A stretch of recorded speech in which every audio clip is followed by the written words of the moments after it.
Hello everyone, a court decision in Ontario with a positive outcome. Youth Conference's Fall Tour, Manitoba election and empty bookshelves. It's Wednesday, September 20th, and this is Quick Updates.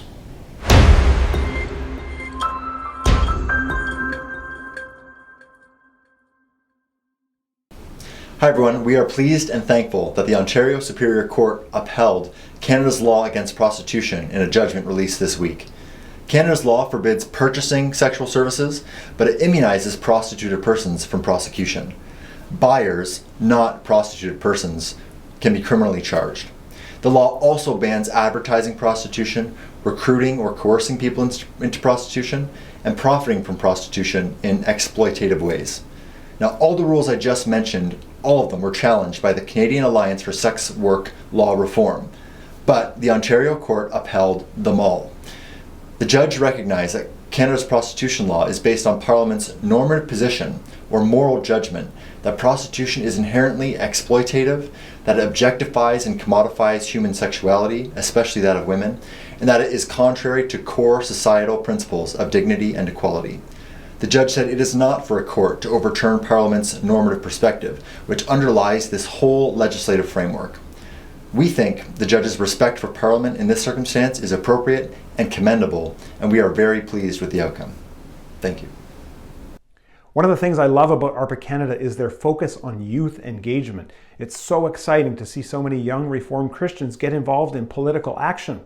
One of the ways that you can do that this fall is by registering for ARPA Canada's youth conferences. That's right, we have 3 conferences across the country focused specifically on high school students. One in British Columbia, one in Alberta, and one in Ontario.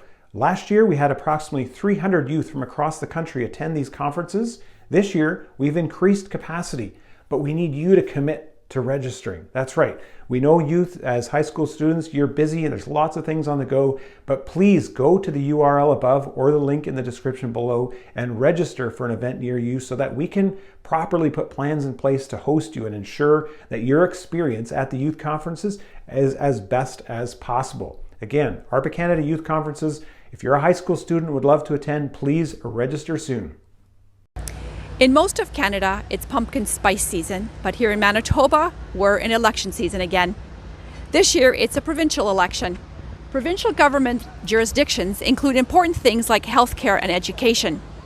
The Conservatives have pledged to expand parental rights in the Public Schools Act if they are re-elected. This will include parents' rights to be informed about curriculum, if there will be speakers from outside the school system, and parents being informed if their children want to change gender or pronouns. This is a step in the right direction and very encouraging. We pray that God will bless the efforts of politicians who seek to govern well.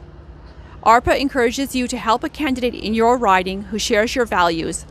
Manitobans will go to the polls October 3rd.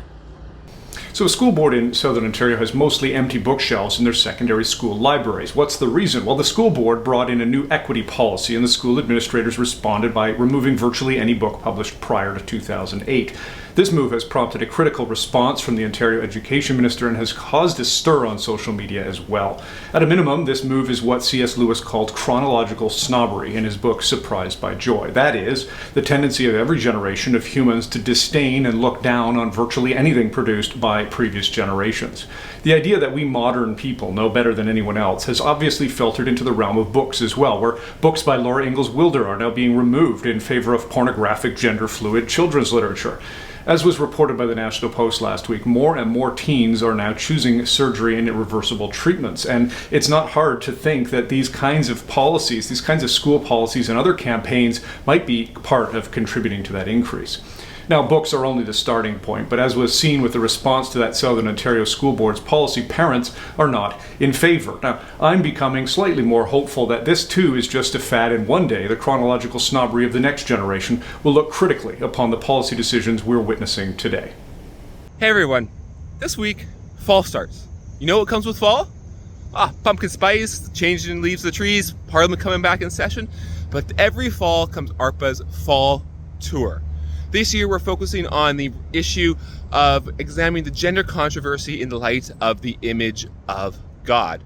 We're going to start here in Ottawa on October 16th, and we're going to travel across the country, throughout the country, ending up in good old Chilliwack, British Columbia, on the 16th of November. So we're going to be a full month, full swing and fall tour.